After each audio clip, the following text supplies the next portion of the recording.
The crystalline cavern pulsed with fading light, each flicker weaker than the last. Teho, the last of the celestial dragons, lay sprawled across the ancient stone floor, his massive body rising and falling with labored breaths. His scales, once brilliant as starlight, had dulled to the color of ash.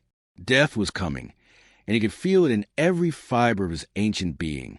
Above ground, on the rust-colored plains of Drakkar Prime, 12-year-old Miho kicked at loose stones as he wandered away from a human research colony. His parents, both xenobiologists, were too absorbed in their work to notice him slipping past the perimeter fence. Again, Miho did not mind being alone. The colony was boring. It was just metal buildings and scientists who talked about dirt all day. But the old ruins on the other side of the valley, those were different. They called him somehow, like a whisper he could not quite hear but could feel in his chest.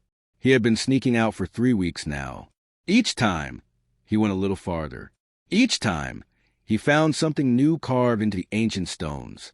Strange symbols, pictures of humans standing beside enormous winged creatures, stories written in a language no one spoke anymore. Today, the feeling in his chest was stronger than ever. It pulled him toward a crack in the ground that he had never noticed before. The opening was narrow, barely wide enough for a small boy to squeeze through. Miho looked back at the colony one last time. His parents would not notice he was gone for at least 2 more hours. He took a breath and climbed down into the darkness. The tunnel was tight at first, forcing Miho to crawl on his stomach. But after a few meters, it opened up. He dropped down into a cavern so large that his small flashlight could not reach the far walls. Crystals grew from every surface, glowing with a soft, dying light. They were beautiful, like frozen stars. And there, in the center of it all, was the dragon. Miho's flashlight fell from his hand. It clattered on the stone floor, but he barely heard it. He could not move, could not breathe, could not do anything but stare. The creature was bigger than any machine in the colony. Its wings were folded against its sides, torn and withered. Its head rested on the ground, and even lying down, it was taller than Miho's house. The dragon's chest rose and fell slowly, so slowly, like each breath might be its last. One enormous eye opened. It was silver, like moonlight on water. It looked directly at Miho. "You should not be here, little one." The voice did not come from the dragon's mouth. It appeared directly in Miho's head, deep and tired and impossibly old. Miho's fear melted away. He did not know why, but looking at the dragon did not scare him. It made him sad. "You are dying," Miho said softly. "Yes." The dragon's mental voice sounded almost amused. "I am the last of my kind. When I am gone, dragons will be only stories, only memories." "Why?" Miho took a step closer. "Why are you dying?" "We have lost the resonance," Teho said. "It is the force that gives us life, the frequency that keeps our hearts beating. Without it, we fade. We become nothing but flesh and bone cannot last forever." Miho looked around the cavern. His eyes adjusted to the dim light, and he saw that the walls were covered in carvings. They looked like musical notes, but strange ones, ancient ones. They spiraled across the crystal surfaces in patterns that made his head hurt if he looked too long. "What are those?" Miho pointed at the symbols. "The dragon's eye brightened just a little bit. Those are the songs of the dragon singers. Humans like you, child. Humans who once sang us into existence, who kept the resonance alive with their voices. But that was long ago, before your people made it illegal." "Illegal? Why would they make it illegal to save you?" "Because we were dangerous." Teo's breathing grew heavier. A human singer bonded to a dragon could do terrible things. They could break mountains with a song. They could tear holes in space. They could destroy entire worlds if they wished. So your Galactic Council forbade it. They erased the songs from all records. They let us die rather than risk our power. Miho walked closer to the dragon. He reached out his hand and touched the creature's snout. The scales were cold, much colder than they should be, like touching ice. "That is not fair," Miho said. "Fairness has nothing to do with survival, young one." Teho closed his eye. "Go home. Tell no one you found me. Let me die in peace." But Miho did not move. He looked at the carvings on the walls again. Something about them felt familiar, like a song he had heard in a dream. His chest hummed with that strange feeling, stronger now than ever before. What if someone sang again? Miho asked, what if someone learned the old songs? Impossible. No one remembers them. No one could even read those symbols anymore. Teho paused. Then his eye opened again, wider this time. Come here, child. Closer. Miho stepped forward until he was standing right beside the dragon's massive head. Teho took a deep breath, and Miho felt warm air wash over him. Interesting, the dragon murmured. Very interesting indeed. What is it? You have the gift, Teho said, and for the first time, his voice carried something other than tiredness. It carried hope. I can sense it in you. Your body vibrates at the right frequency. You are what we call a natural harmonic, a human born with the ability to sing the resonance. Miho's heart beat faster. Does that mean I could learn the songs? Perhaps. Teho looked at the carvings on the walls. The symbols are incomplete.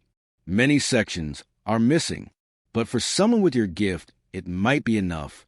You might be able to fill in the gaps. Then teach me, Miho said. Please, I do not want you to die. Child, you do not understand what you are asking. The dragon's voice became serious. If you sing the resonant song incorrectly, even by one note, it will kill us both. The feedback will shatter your mind. It will stop my heart. This is not a game. You are already dying, Miho said simply. If I do nothing, you die anyway.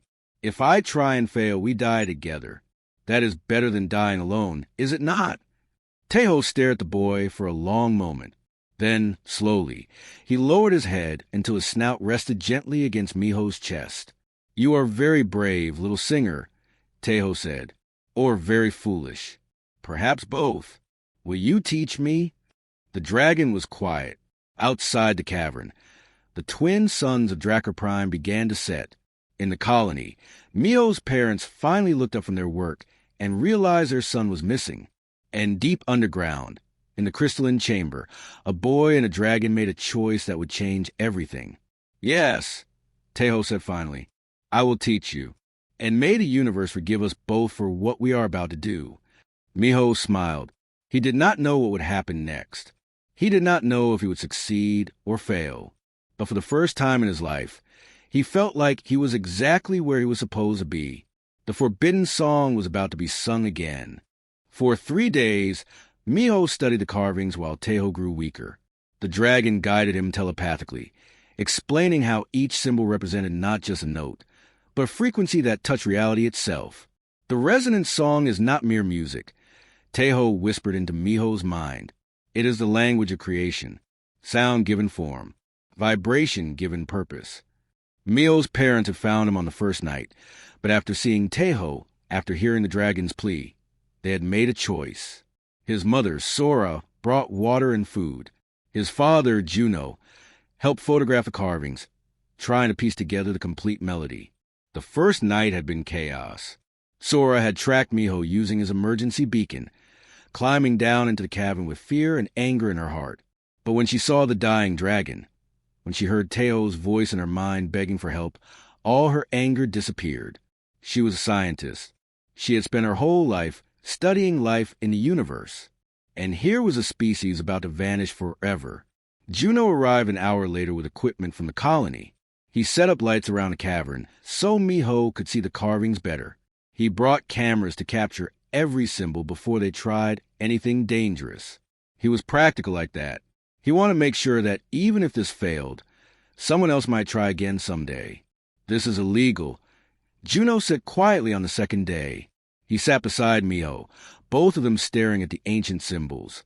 The Galactic Council banned dragon singers 300 years ago.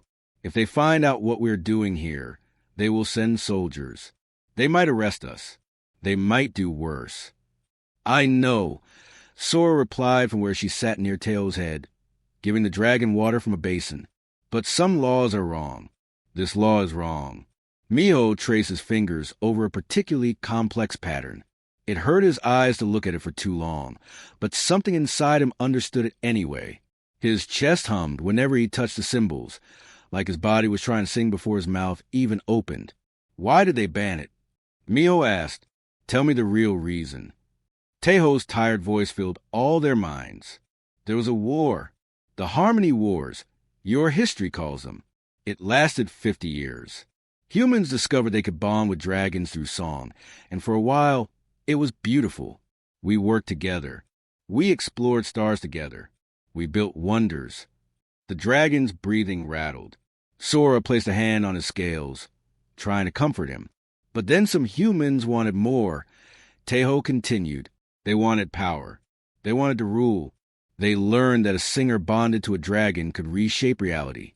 They could destroy planets with the right frequency. They could make suns go dark. 17 worlds burned before the Galactic Council stopped it. How did they stop it? Juno asked. They killed the singers. All of them. They hunted us across the galaxy. They made it illegal to teach the songs or even speak about them. They erased every database, every recording. They wanted to make sure it could never happen again. Miho felt sick, but you did not want to hurt anyone. No, Teho said. Most of us did not, but we all paid the price for what a few did. That is how fear works. Young one, it does not see individuals. It only sees threats. On the third day, Miho thought he understood the pattern. The symbols were not meant to be read in order from left to right. They spiraled. They connected in 3 dimensions. Each symbol linked to others across the cavern walls, creating a web of sound that had to be sung in a specific sequence. It is like a map, Miho said excitedly. Each note leads to the next, but you have to follow the right path or you get lost. Yes, Teho said, and his mental voice carried pride. You are learning quickly. Too quickly, perhaps. Are you sure you are only 12 years old? Maybe the gift helps me understand, Miho suggested. Juno studied his photographs, comparing them to the actual carvings. There are gaps, though. Look here and here. Sections of the wall have eroded. We are missing at least a quarter of the song. Miho's hope dimmed. Then I cannot do it. I cannot sing what I cannot read. You will have to improvise, Teho said. Improvise? Sora looked alarmed. You said one wrong note could kill them both. It can, Teho admitted, but a true singer does not merely copy notes like a machine. A true singer feels a resonance. They become part of it. Where there are gaps, Miho must trust his gift. He must trust his heart to find the right frequencies. That is asking too much, Juno said. He is just a boy. I can do it, Miho said quietly. Everyone turned to look at him. I can feel the song even now. It is like it is already inside me, waiting to come out. The symbols are just guides. They are showing me the path, but I have to walk it myself. Teho's eye gleamed, spoken like a true singer. But Sora was not convinced. She knelt beside her son and took his hands in hers. Miho, if this goes wrong, you will die. Do you understand that? Really understand it? Yes. And you still want to do it? Miho looked at Teho. The dragon had grown so much weaker over the past 3 days. His breathing was shallow. His scales were flaking away like ash. He might not last another night. If I do nothing, Teho dies, Miho said. All the dragons die. An entire species disappears from the universe forever. But if I try, maybe I can save them. Is my fear more important than their lives? Sora's eyes filled with tears. She pulled her son into a tight hug. When did you become so brave? You taught me, Miho said. You always said that being a scientist means trying to save life, not just study it. Juno put his hand on Miho's shoulder. Your mother is right. You are very brave, but you are also very young. We will support whatever choice you make. If you want to try, we will stay with you. If you want to wait, to study more, we will wait. Miho pulled away from his mother and walked to Teho. He placed both hands on the dragon's snout. It was so cold now, like touching stone in winter. I am ready, Miho said. Teach me how to begin. Teho closed his eye for a moment. When he opened it again, something had changed. Despite his weakness, despite his pain, there was strength there. Determination. Very well, The dragon said, "Then let us begin your final lesson. The resonance song has 3 parts. The awakening, which calls to the sleeping power. The binding, which connects singer to dragon. And the continuation, which makes the resonance self-sustaining. You must complete all 3 parts without stopping. If you pause, if you hesitate, the feedback would destroy us both." Miho nodded. His mouth was dry. His hands shook. Sora and Juno moved back, giving them space. They held each other, watching their son prepare to do something that might kill him. "One more thing," Teho said. "If we succeed, if the resonance awakens, it will not stay hidden. Every sensor on this planet will detect it. Your Galactic Council will know within hours. They will send ships. They will send soldiers. And they will try to stop this before it spreads. Then we will deal with them when they come." Juno said firmly, "Remember this moment." Teho told Miho, "Remember why you chose to sing. When the song becomes difficult, when it hurts, when you want to stop, remember that you are not singing for power. You are singing for life. That is what will keep you pure. That is what will let the resonance accept you." The first sound that left Miho's throat was raw and uncertain. It echoed through the cavern like breaking glass. The crystals around him cracked, bleeding brilliant white light. Teho roared in agony, his body convulsing. "Don't stop!" The dragon's voice thundered in his mind. "We've begun. Stopping now kills us both." Miho pushed through the fear, reaching for the second note. This one came easier. The third easier still. His voice found a rhythm, a pattern. The humming in his chest grew stronger, guiding him. The cavern responded to his song. Light poured from every crystal like water from a broken dam.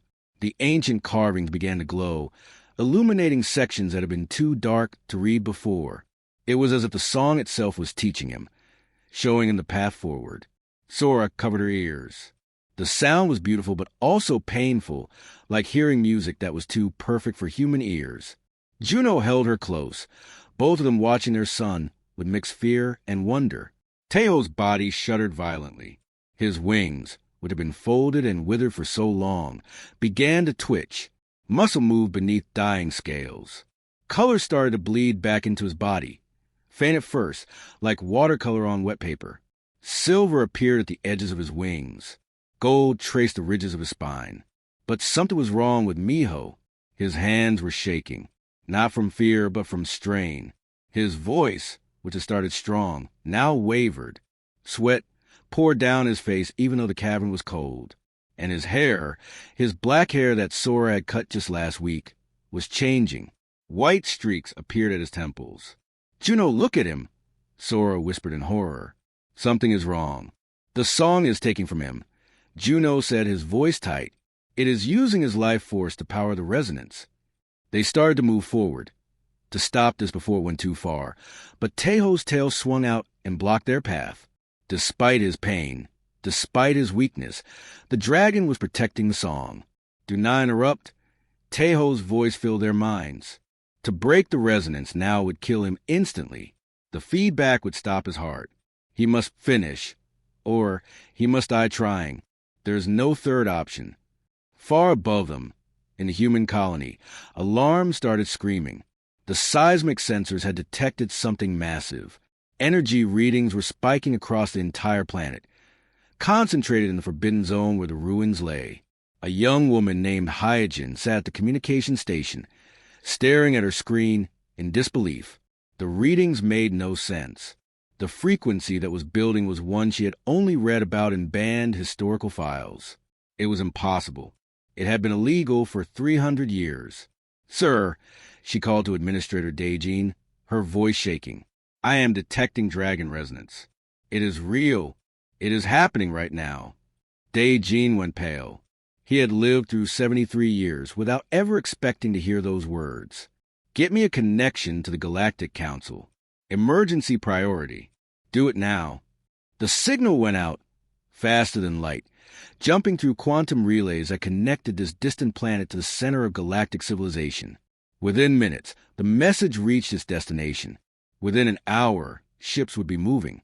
Within a day, soldiers would arrive. But none of that mattered to Miho right now. He was lost in the song, his consciousness expanding beyond his small body. He could feel things he had never felt before. He could sense the planet singing with him, the stones and crystals adding their own frequencies to his voice. And he could feel something else. Something buried deep beneath the surface of Drakkar Prime. Not just Teho. There were others. Dragon eggs, hundreds of them, hidden in caves and valleys across 3 continents. They had been sleeping for centuries, waiting for this moment. Now they were waking up. Across the rust-colored plains, in a cave 50 kilometers away, an egg that had been cold and dark for 200 years began to glow. The baby dragon inside felt the resonance and stirred. Its heart, which had never beaten, suddenly started. Thump, thump, thump. In another cave, an ancient dragon named Sarah opened her eyes for the first time in a century. She had put herself into hibernation when the song stopped, choosing sleep over death. Now the resonance called her back. She lifted her massive head and added her voice to the song. In orbit around Drakkar Prime, automated defense satellites detected the forbidden frequency. Their programming was old but clear. Dragon resonance was illegal. It was a threat. It must be reported immediately. The satellites sent their distress signal into deep space, toward the nearest Council patrol. On the bridge of a warship 3 star systems away, Commander Vex received the alert. He was a tall, angular creature with 4 eyes and skin like polished obsidian. He had served the Galactic Council for 40 years.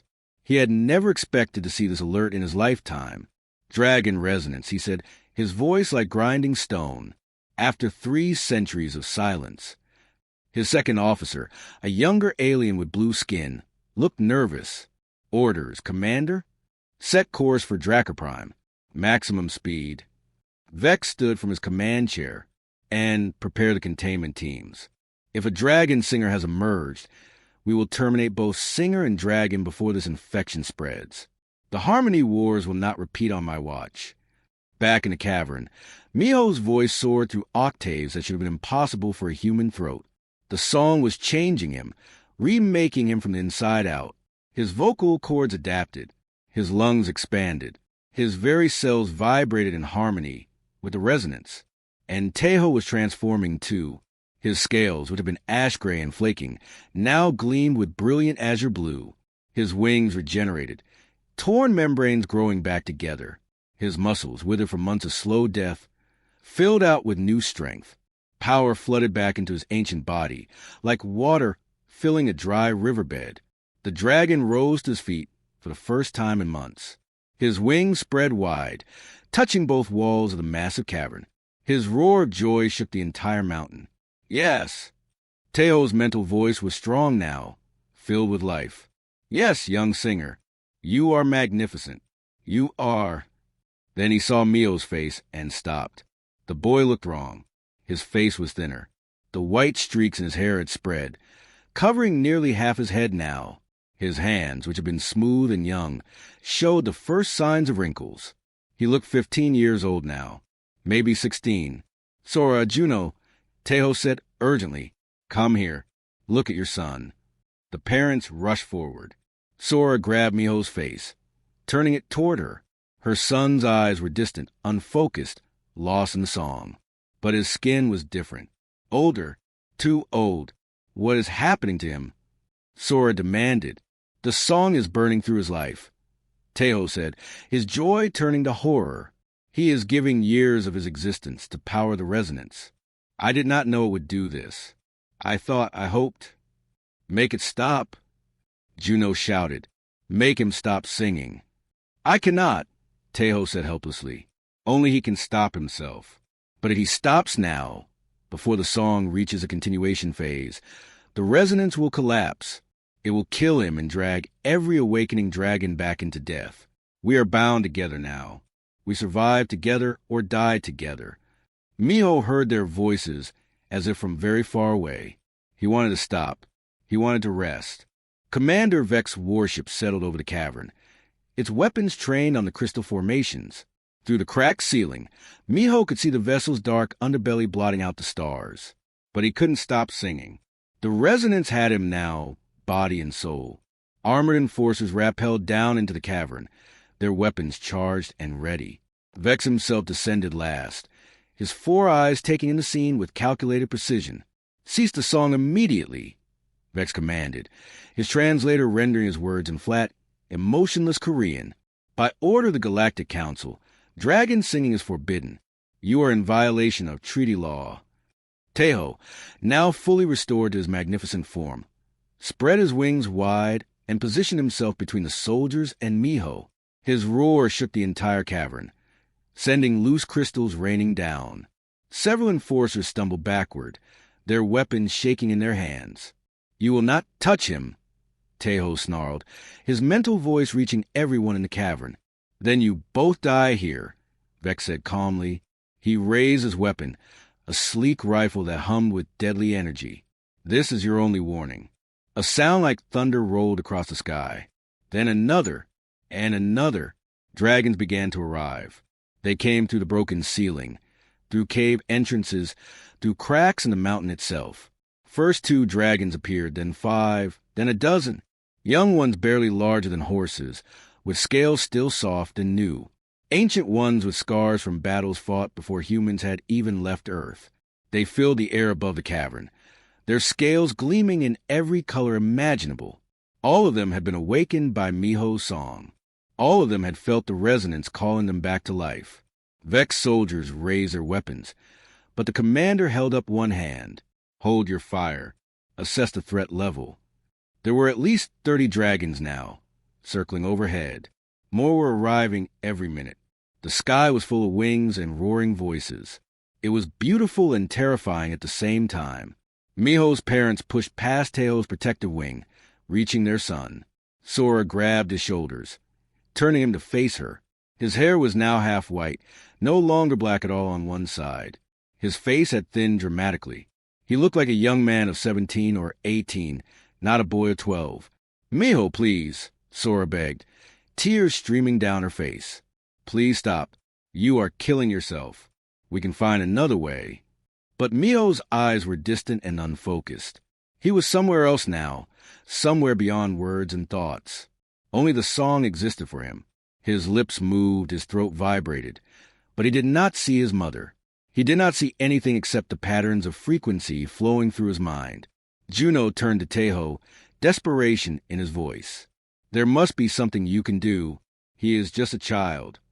"He is a singer," Teho replied, his voice both proud and sad. "And the song demands everything. No singer in history has ever stopped mid-resonance. It is impossible. The song either completes or it destroys. There is no middle path." Commander Vex stepped forward, his weapon lowering slightly. His 4 eyes studied Miho with cold calculation. "I have read the historical files. I know what dragon singers did during the Harmony Wars. 17 worlds burned. Billions died. The Council was right to ban this practice. We were weapons then." Teho acknowledged. He turned his massive head to face the commander directly. Bonded to humans who craved power, who wanted to rule and conquer. But look at this child. Does he seek dominion? Does he hunger for destruction? Vex said nothing, watching the boy age before his eyes. "He seeks only to save," Teho continued, "not to destroy. He gives his own life to preserve ours. That is the difference. That is why the resonance accepts him. Not because he is strong, but because he is compassionate." More dragons landed around the cavern entrance, forming a protective circle. An ancient dragon with copper-colored scales spoke, her voice like rustling leaves in autumn. "If you kill the singer, you kill us all. The resonance is awakening across the planet. Dragon eggs are hatching. Elder dragons are waking from centuries of sleep. But it is not complete yet.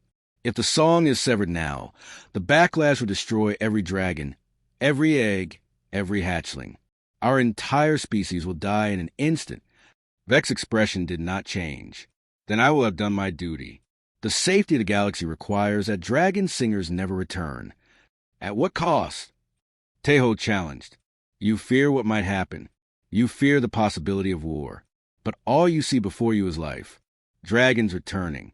A boy giving everything to save a dying species. Where is the threat in that?" "The threat is in the future," Vex replied coldly.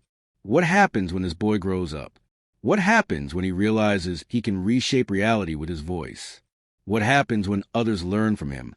When a new generation of singers emerges? The Harmony Wars nearly destroyed galactic civilization. I will not allow that to happen again. Juno stepped forward, surprising everyone. Commander, you fear what might happen, but I am a scientist. I deal with what is actually happening. Look at my son. He is dying to save a species he barely knows. He has no desire for power. He only wants to help. Today, Vex said, but tomorrow? Next year? In 10 years, when he is fully grown and angry about something, power corrupts. It always has. Then so does fear, Sora spoke up, her voice shaking but determined. You are so afraid of what might happen that you are willing to commit genocide. How is that better? How does destroying an entire species make the galaxy safer? Vex hesitated. For the first time, doubt crossed his angular features. Then Miho collapsed. The song cut off abruptly, and the silence was deafening. Sora caught her son as he fell, cradling his aged face against her chest. He looked 20 years old now, maybe older. His breathing was shallow and weak. His eyes were closed. Miho, Sora sobbed, shaking him gently. Open your eyes. Please. Tejo let out a cry of pure anguish that echoed across the mountains. Around them, the dragons began to waver. Their newly restored strength flickered like candle flames in wind. The awakening eggs across the planet started to dim again. No, Tejo breathed. We were so close. The resonance needs to complete. It needs to become self-sustaining, or it will collapse. It will kill the boy and destroy my entire species. Commander Vex lowered his weapon completely. How long does he have? Minutes, Tejo said, his voice breaking. Perhaps less. The song must reach its conclusion, or the resonance will tear itself apart, trying to find equilibrium. It will drain his life completely, and then collapse into nothing. Can anyone else finish the song?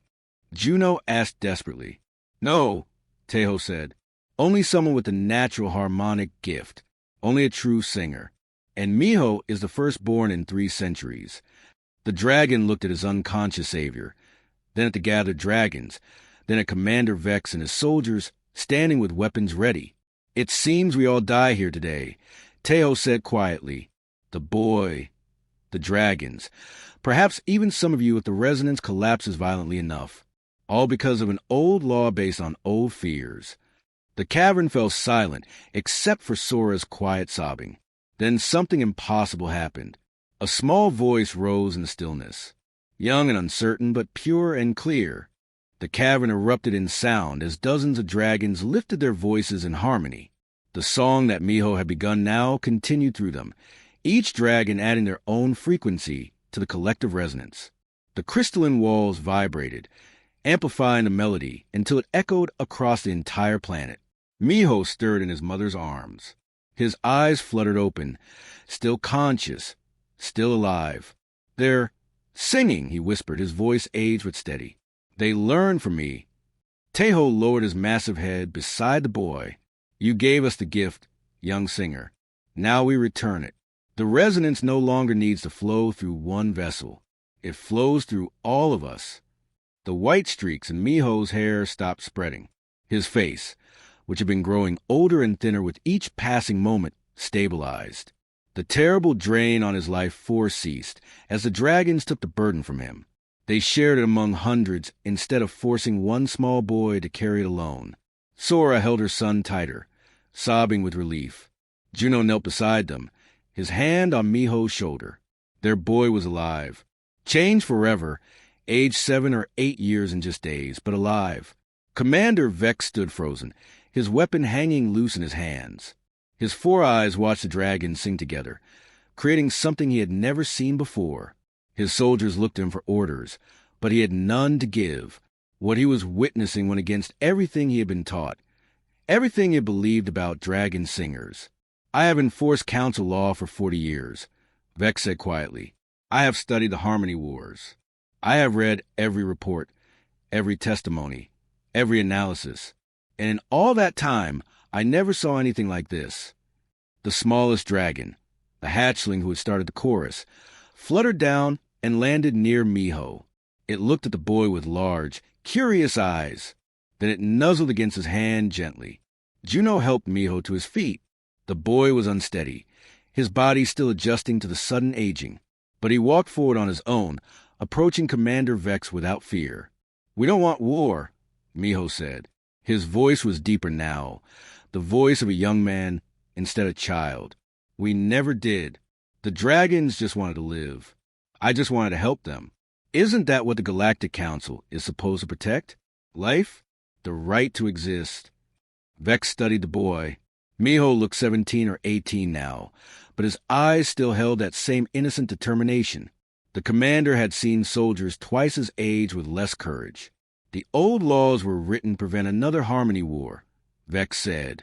"Dragon singers bonded to their dragons and used them as weapons. They sought power and conquest. Then write new laws," Teho said, his mental voice reaching everyone. "We offer you a treaty, Commander. Dragons will serve as guardians of the dangerous places in the galaxy, the radiation zones, the unstable regions, the border territories where your ships cannot safely go. We will protect and patrol these areas. We ask for nothing in return except the right to exist." "And the singers?" Vex asked. "What of them?" "Any human who wishes to become a singer must be trained properly," Teho continued.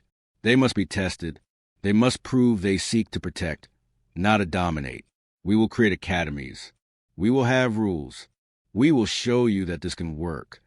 An ancient dragon with silver scales spoke up, her voice like wind through mountain passes. "The Harmony Wars happened because singers and dragons were used as weapons by those who crave power. But this boy taught us something we had forgotten. True strength is not about having power over others. True strength is choosing compassion when you could choose cruelty." Sora stepped forward.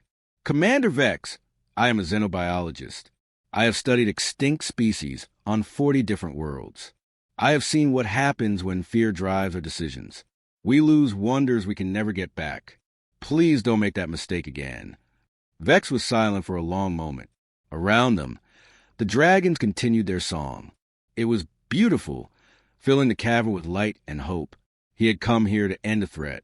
But looking at these creatures, at this aged boy who had sacrificed his childhood to save them, he saw no threat. He saw only life trying desperately to survive. "I cannot promise the Council will accept this," Vex said finally, "but I will take your offer to them. I will advocate for it. What I have witnessed here today deserves consideration." He touched his communicator. "Vex to Fleet Command. Stand down all weapons. Prepare diplomatic channels to Council Central. Priority classification." Teho bowed his great head in respect. "That is all we ask. A chance to prove ourselves. A chance to show that singers and dragons can be protectors instead of destroyers." The following weeks were tense. The Galactic Council debated endlessly. Some members wanted the dragons destroyed immediately, citing the Harmony Wars as proof of the danger. Others, influenced by Commander Vex's detailed report and the video evidence he provided, argued for a new approach. Humans from across the galaxy watched the debates on their screens. Some were afraid. Some were hopeful. Everyone had an opinion about what should happen to the last dragons and the boy who had saved them. In the end, the vote was close, but it passed. A provisional treaty was established. Dragon singers would be allowed again, but under strict rules. Training academies would be built. Every singer would be monitored. Dragons would serve as guardians of dangerous space, proving their value to galactic civilization. 6 months after Miho had first entered that crystalline cavern, the Dragon Singer Academy opened its doors on Drakkar Prime. The main building was built into the mountain itself, with classrooms carved from the same crystal that had taught Miho the ancient songs. Students arrived from dozens of worlds. Most were human, but some were from other species who also carried the harmonic gift. Each student was tested carefully. Those who sought power for selfish reasons were turned away. Only those with pure intentions were allowed to train. Miho became the first official student, though he was also a teacher. He worked with the dragons to develop a curriculum, a way to pass on the knowledge safely. He was 17 now in body, though only 12 in years lived. It was strange, but he had accepted it. Some prices were worth paying. On the day of the opening ceremony, Miho stood on a cliff overlooking the rust-colored plains. Teho stood beside him, magnificent in the sunlight, his scales gleaming azure blue. Below them, dragon eggs hatched in carefully maintained nurseries. Young students met their first dragons, both nervous and excited. "Do you regret it?" Teho asked softly. "The childhood you lost? The years you gave up?" Miho watched a young girl, no older than he'd been, reach out tentatively to touch a newly hatched dragon. The dragon chirped and nuzzled her hand.